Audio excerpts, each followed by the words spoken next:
Welcome to Unit 3 of Writing in the Sciences.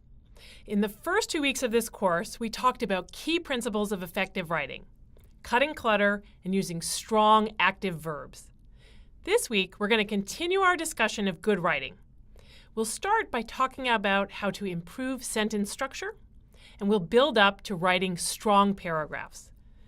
In this first module, I'm going to talk about experimenting with punctuation.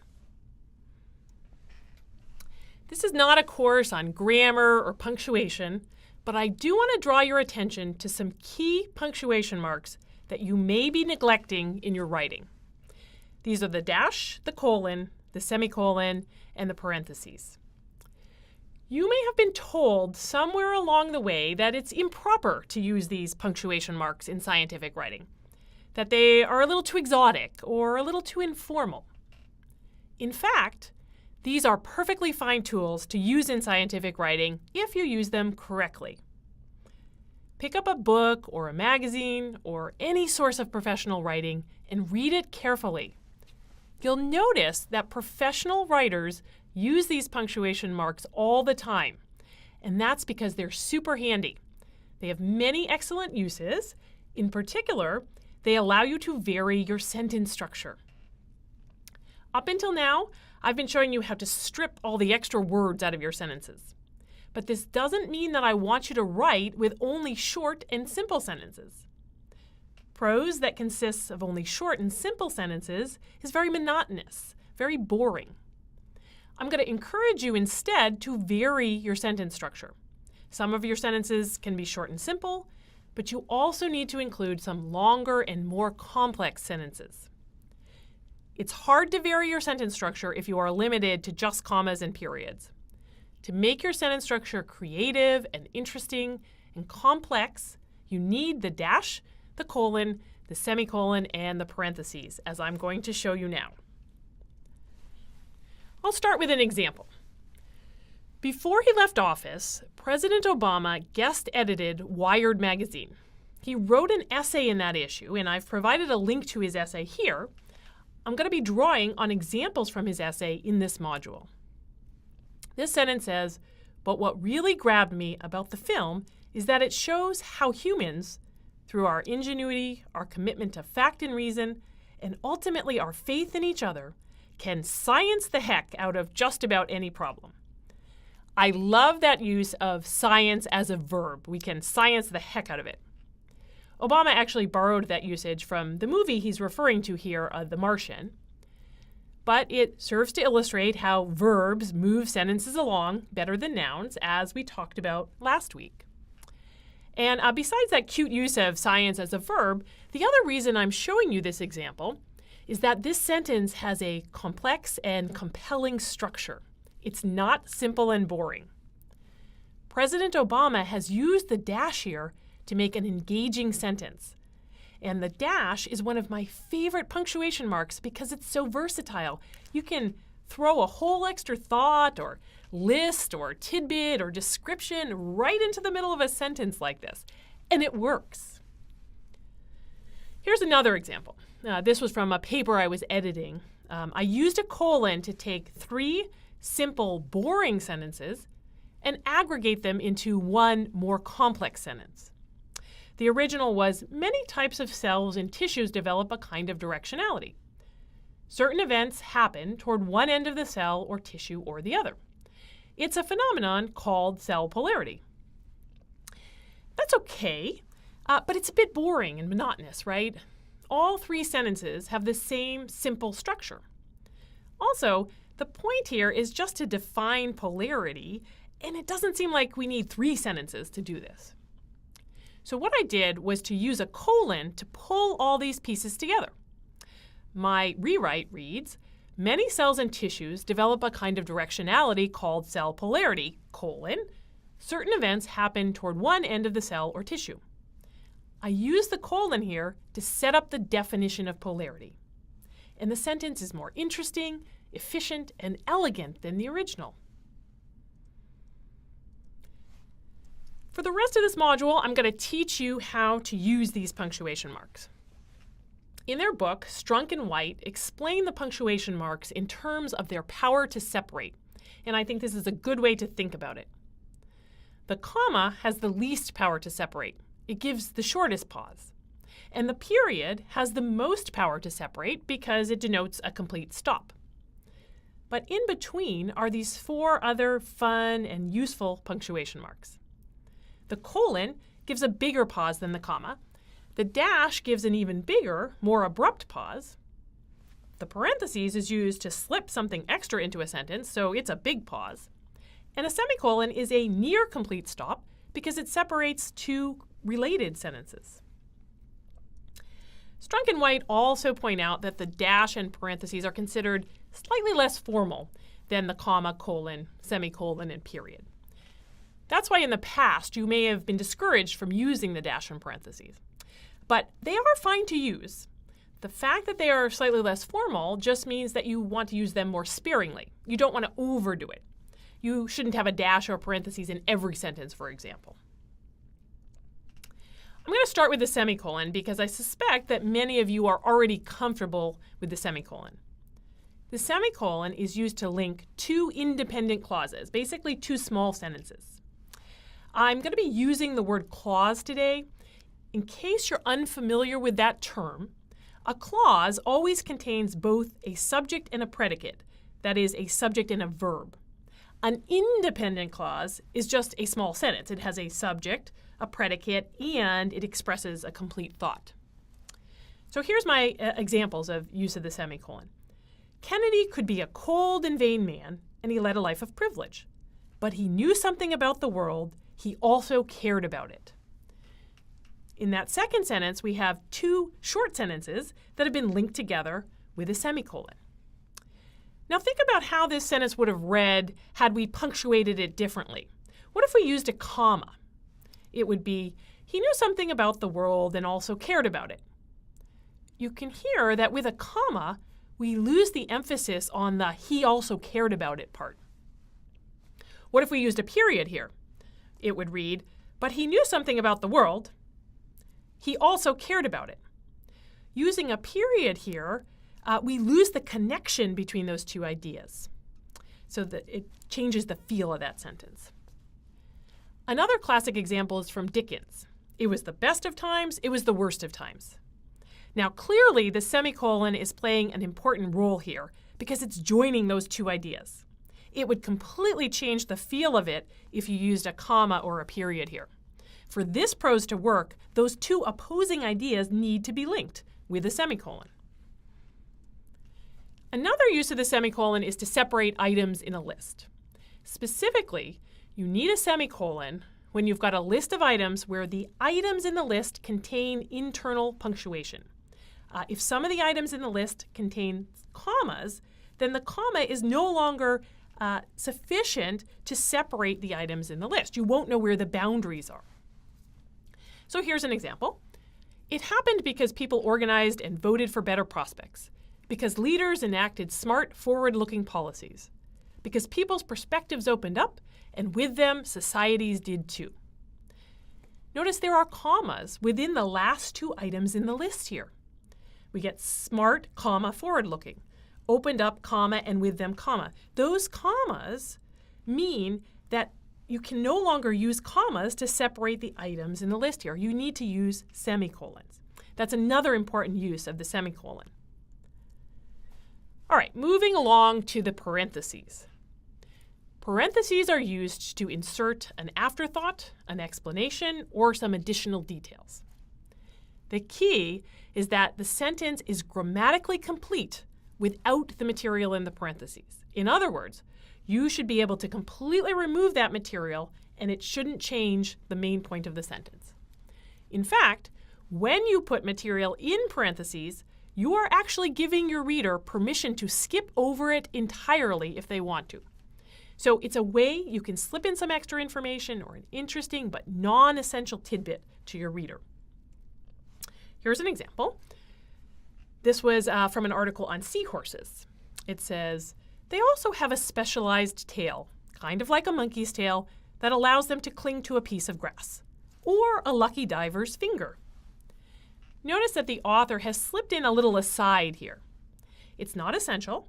You could take it out and the sentence still reads fine, but it's a nice little detail that adds to the richness of the sentence. The next example is actually from an article that I was writing about statistics. And I slipped in a little joke. This is me taking a risk in writing, just as I've encouraged you to do. I don't know if the joke came off all right or not, but anyway, I slipped it in there with some parentheses. It says, this is troubling because while there are plausible biological stories to connect red meat with cancer and heart disease, it seems unlikely that eating too much red meat could directly cause accidents and injuries. Unless, as one of my students quipped, red meat eaters are swerving to avoid cows. That last part is my attempt to entertain the reader. Notice that I slipped in a whole sentence in parentheses. This is allowed. Moving now to the colon. The colon has several uses, but it always has to come after a clause. That means whatever comes before the colon has to have both a subject and a verb. The colon introduces something. It can introduce a list, a quote, an explanation, a conclusion, or an amplification. I'll give you examples of each of these. Strunk and White say the colon has more effect than the comma, less power to separate than the semicolon, and more formality than the dash. Here's an example from Watson and Crick's famous paper on the structure of DNA. They say the hydrogen bonds are made as follows. And then we get a list of the base pairings. Purine position 1 to pyrimidine position 1, purine position 6 to pyrimidine position 6. A few more examples. The first example says, that's one reason why I'm so optimistic about the future, the constant churn of scientific progress. Before the colon, we get the setup that tells the reader, hey, there's a reason I'm optimistic and I'm about to tell it to you. And then after the colon, we get the reason. You can see how the colon serves to place emphasis on the reason, on the constant churn of scientific progress. In the second example, the colon sets up a punchline. It says, the woman suffers from lack of experience and a chronic democratic disease, compound sentences. By using a colon, we are building up the reader's anticipation. We are getting them ready for the punchline. Colons can also introduce lists and quotes. So here's an example. The Ask Not line follows right after an exhortation modeled on Franklin Roosevelt's Rendezvous with Destiny. And then the colon sets up a single quote here. In the long history of the world, only a few generations have been granted the role of defending freedom in its hour of maximum danger. I do not shrink from this responsibility. I welcome it. The second sentence, we have a colon that sets up a list of quotes. The note throughout is one of alarm. The trumpet summons us again, the burden of a long twilight struggle, that uncertain balance of terror.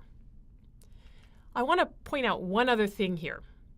Notice that in that second sentence, we get exactly 3 quotes from FDR's speech. Now, the author here could have picked 2 examples, or 4 examples, or 5, but he picked 3. When in doubt about how many examples to share, 3 is often a good number. In fact, there's a principle known as the rule of threes. The rule of threes says that when it's arbitrary how many examples you present, 3 is a pleasing number. It's enough to make the point, but not so much that it overwhelms the reader. Now, this is just a rule of thumb. It doesn't mean you always have to use 3, but when you're in doubt, default to 3. And I showed you this example earlier. This is an example from President Obama's essay in Wired. And notice that he picked exactly 3 reasons. He could have picked fewer or more, but he defaulted to 3. Okay, one more example. I just want to point out that sometimes what follows after the colon is itself an independent clause, that is a complete sentence. And this looks a lot like when we used a semicolon. We have a situation where on both sides of the punctuation mark, we have a full independent clause. But there is a subtle difference. If you use a colon, you are intending for the second independent clause to amplify or build on the first. So take the example here. Companies use March for the same reason that home sellers use real estate agents. The agent's knowledge and experience is supposed to help the client get the right deal at the right price. Notice that first clause sets up the second one. We are told that a reason is coming, and then we're given the reason. A semicolon wouldn't really work here because we'd lose this setup. So just keep in mind that you can use the colon to set up a complete thought like this. And notice that many publications will actually capitalize the first word of that second clause to let the reader know that it's a complete sentence. So the is capitalized here. I see a lot of misuses of the colon, so I just want to point some of these out. This example says, 2 aspects of alcohol use are related to brain injuries as a factor associated with risk of an injury, such as a motor vehicle crash, and as a factor in TBI diagnosis, recovery, or survival. You can hear that this sounds funny. The problem is that aspects is a noun. The reader is told that they are about to get a list of aspects, which means the reader is expecting nouns to follow the colon. Instead, the reader gets prepositions, as. This is grammatically incorrect. To correct this, we need to use nouns after the colon. So we could say, 2 aspects of alcohol use are related to brain injuries, its association with risk of injury, and its post-injury influences on diagnosis, recovery, and survival. Association and influences are both nouns. All right, another example of the misuse of the colon. This was actually from an email job announcement I received several years ago, and I thought it was a bit funny because they reversed what comes before and after the colon. They said in one project, we have a nutritionist, a psychologist, statisticians, a computer specialist, and dietitians, colon, a whole range of specialties. Well, of course, that's backwards. We want to set up the list with the colon and then have the list follow. So the correct way of writing this would be, in one project, we have a whole range of specialties, a nutritionist, a psychologist, statisticians, a computer specialist, and dietitians. And I think it's interesting that they have multiple statisticians and multiple dietitians, but only one of each of the others. I think this was a job advertisement for a statistician, actually. Okay, I'm going to end here with my favorite punctuation mark, which is the dash. You can use the dash to add emphasis or to insert an abrupt definition or description. You can essentially drop anything you want in the middle of the sentence by setting it off with dashes, and your reader is okay with it. I think of it almost as a get-out-of-jail-free card, because you can get away with a lot with the dash. You can get out of many jams in writing because it's so versatile. I will warn you, however, that you don't want to overuse the dash, because as I've mentioned, it's considered slightly less formal than the other punctuation marks. And if you overuse it, it also loses its impact. I can remember when I was taking my first journalism class, the instructor told us it was okay to use the dash. And I thought this was just the greatest liberation to be able to write with a dash. So I was using dashes all over the place. And the first assignment I got back had this little note on the top telling me not to use dashes so liberally. So I learned quickly to not overuse the dash. But I do use it when I need it. Strunk and White say a dash is a mark of separation stronger than a comma, less formal than a colon, and more relaxed than parentheses. And they do warn you to use a dash only when a more common mark of punctuation seems inadequate. In other words, reserve this tool for the really tough jobs. Here's a fun example of the dash. This was from an editorial by Thomas Friedman of the New York Times. He happens to be one of my favorite writers, and I think this example has one of the longest insertions of material that I've ever seen between 2 dashes, so I wanted to share it with you. It says, but my fellow Americans, whatever mix of motives led us to create an electoral college majority for Donald Trump to become president, and overlook his lack of preparation, his record of indecent personal behavior, his madcap midnight tweeting, his casual lying about issues like millions of voters casting illegal votes in this election, the purveying of fake news by his national security advisor, his willingness to appoint climate change deniers without even getting a single briefing from the world's greatest climate scientists in the government he'll soon lead, and his cavalier dismissal of the CIA's conclusions about Russian hacking of our election, have no doubt about one thing. We as a country have just done something incredibly reckless. This example illustrates just how amazing the dash is. I think it's wild that you can dump so much right into the middle of a sentence and it still works. It reads smoothly. I'll just point out that Friedman also used a colon at the end of this sentence to put emphasis on that last idea. I also want to point out that last week I told you not to put too much space between the subject of the sentence and the main verb. That's violated here, but it's okay because you can violate that if you use a dash. So the subject of this sentence is whatever mix of motives. The verb we don't get to until have. But the dash makes this okay. The reader can find the verb because it's just right after the dash. And so it works. It's an exception to the rule that I told you last week. Here's a few more examples. So here's an example of using the dash to add emphasis. The drugs did more than prevent new fat accumulation. They also triggered overweight mice to shed significant amounts of fat, up to half their body weight. Notice how the dash serves to emphasize the magnitude of the weight loss. It puts emphasis on the up to half their body weight. Here's another example. Researchers who study shipworms say these mislabeled animals, they're clams, not worms, are actually a scientific treasure. We use the dash here to drop extra information right into the middle of the sentence, just when we need it to explain what we mean by mislabeled. Using the dash here also kind of puts a spotlight on this cute little fact that shipworms are actually not worms. Now, what would happen if I had used commas or parentheses rather than dashes in those two examples? Let's see. So if I'd used commas, the commas, if you use a comma, you lose the emphasis, right? So on the first example, it would say, they also triggered overweight mice to shed significant amounts of fat up to half their body weight. It's a little clunky, and it also takes the emphasis on the magnitude of the weight loss. That's what's important here. They lost a huge amount of weight. By using a comma, we lose the emphasis on that. The second example is simply not going to work with commas. It becomes a run-on sentence, right? Because they are clams, not worms is actually a full clause, so commas just won't work here. With parentheses, you end up burying the information. So in that first example, if we put the up to half their body weight in parentheses, we're giving readers permission to skip over it. In other words, we're signaling that it's an unimportant fact. It's just half their body weight. It doesn't matter. So we really lose the emphasis on this critical finding, the size of the weight loss.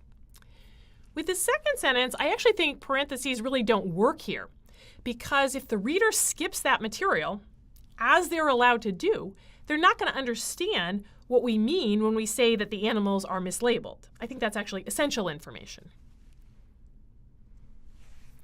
Okay.